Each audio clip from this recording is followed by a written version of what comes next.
Hoje o Unisque Notícias recebe o escritor e jornalista Celito de Grande. Seja bem-vindo ao Unisque Notícias, é um prazer receber o senhor.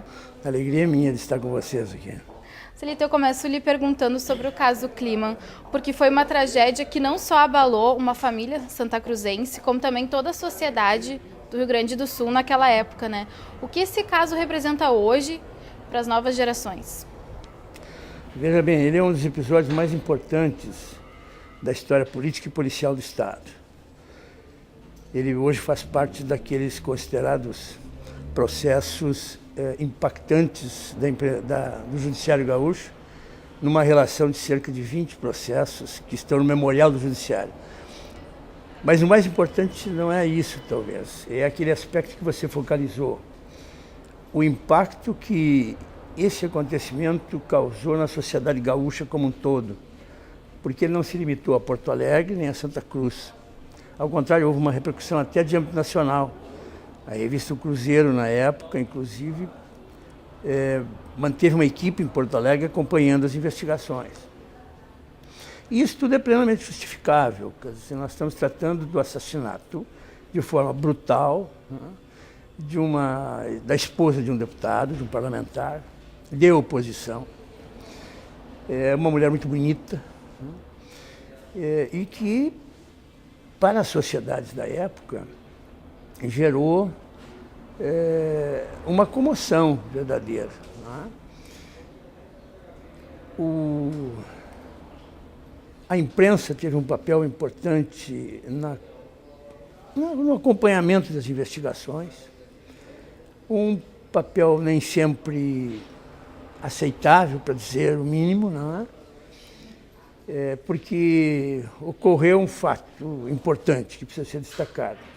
Desde o primeiro momento, o delegado responsável pelas investigações entendeu que devia acusar o parlamentar pela morte da esposa. E alguns jornais, especialmente um jornal, se identificou com essa tese, com essa teoria, né? Então, ele foi duramente questionado e castigado ao longo desse período de investigações. E isso ajudou a criar um clima que se transformou num episódio que ficou no imaginário do Rio Grande. Por isso que ele é importante até hoje. Quando eu comecei as pesquisas para o livro, com frequência me perguntavam sobre onde eu estava trabalhando, no quê. E ao me referir ao caso Kliman, dificilmente alguém desconhecia. Mesmo gerações mais novas, né, mas que tinham ouvido a mãe, a avó, ou falar sobre o caso Kliman. A cobertura dessa tragédia foi repleta de vários elementos, incluindo personagens criados pela própria imprensa, uma mistura de ficção e realidade. Mas o senhor construiu uma narrativa que nos permite tirar nossas próprias conclusões do caso. Como o senhor decidiu que tom daria essa história e de que forma contaria aos leitores?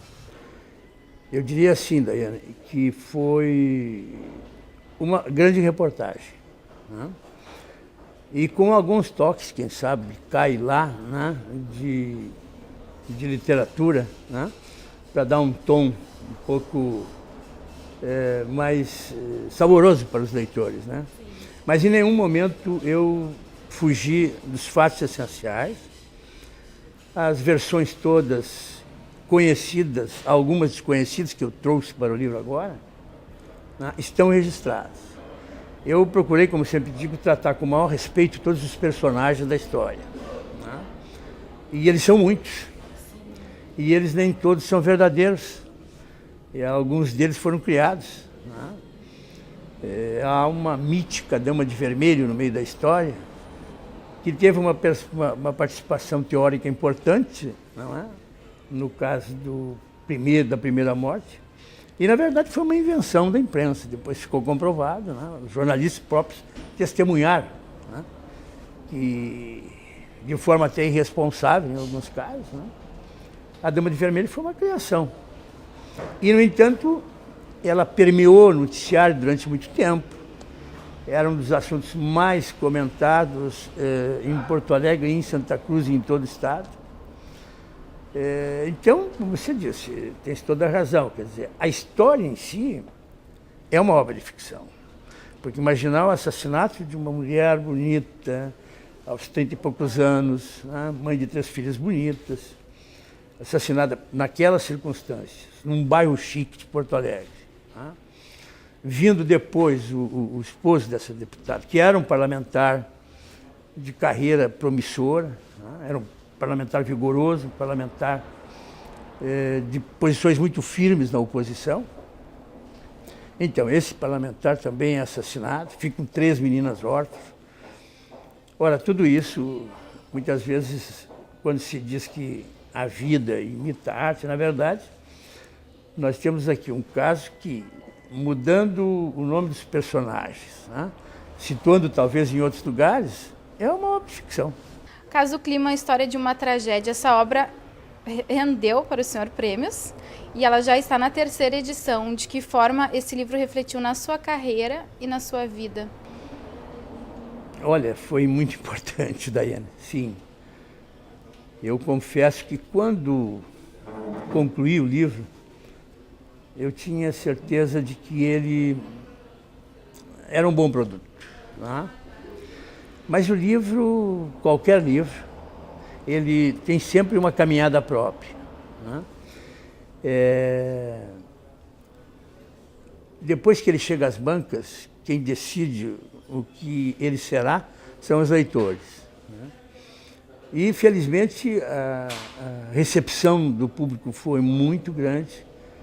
A primeira edição assim, esgotou na primeira semana, praticamente, tanto é que nós estávamos na véspera da Feira do Livro de Porto Alegre. E a editora teve que providenciar uma 2ª edição urgente para poder abastecer a feira.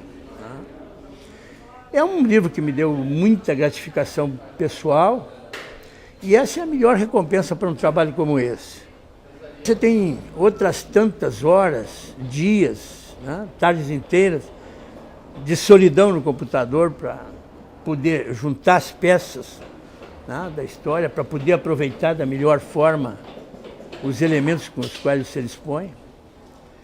Mas tive, felizmente, nesse caso, a compensação do público. E, enfim, é um incentivo a mais para a gente continuar fazendo coisas. Né? A primeira parte da nossa entrevista com o jornalista e escritor Celito de Grande fica por aqui. Nós voltamos na semana que vem.